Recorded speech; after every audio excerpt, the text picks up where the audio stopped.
There are people who love those who agree with them and admire them, but have no time for those who oppose and dislike them.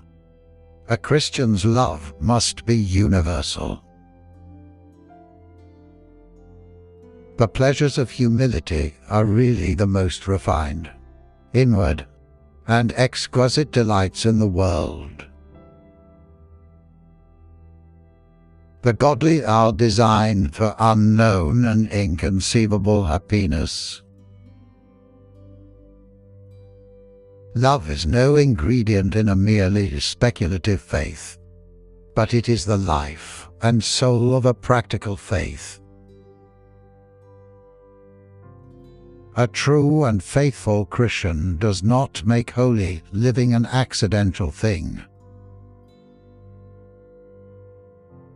The person who has Christ has all he needs and needs no more. Grace is but glory begun, and glory is but grace perfected. Resolved never to do anything which I should be afraid to do, if it were the last hour of my life.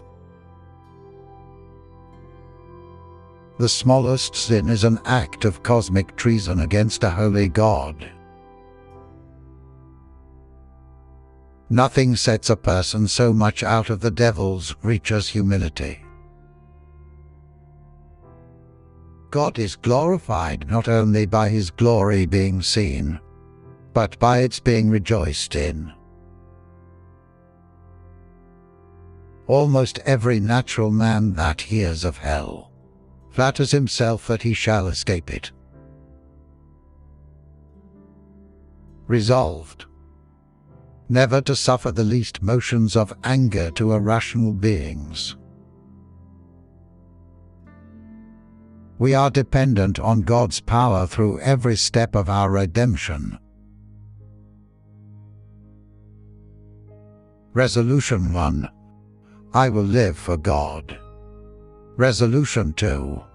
If no one else does, I still will. Wicked people will on the day of judgment see all there is to see of Jesus Christ, except his beauty and loveliness. How can you expect to dwell with God forever if you so neglect and forsake him here? The seeking of the kingdom of God is the chief business of the Christian life.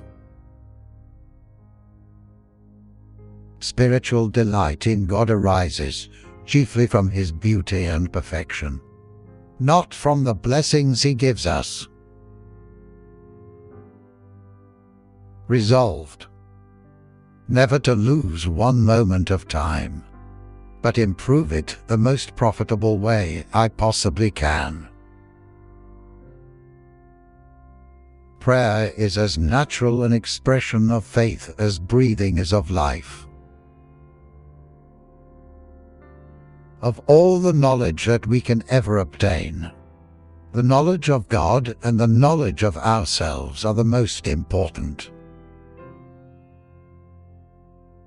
We must view humility as one of the most essential things that characterizes true Christianity. I assert that nothing ever comes to pass without a cause.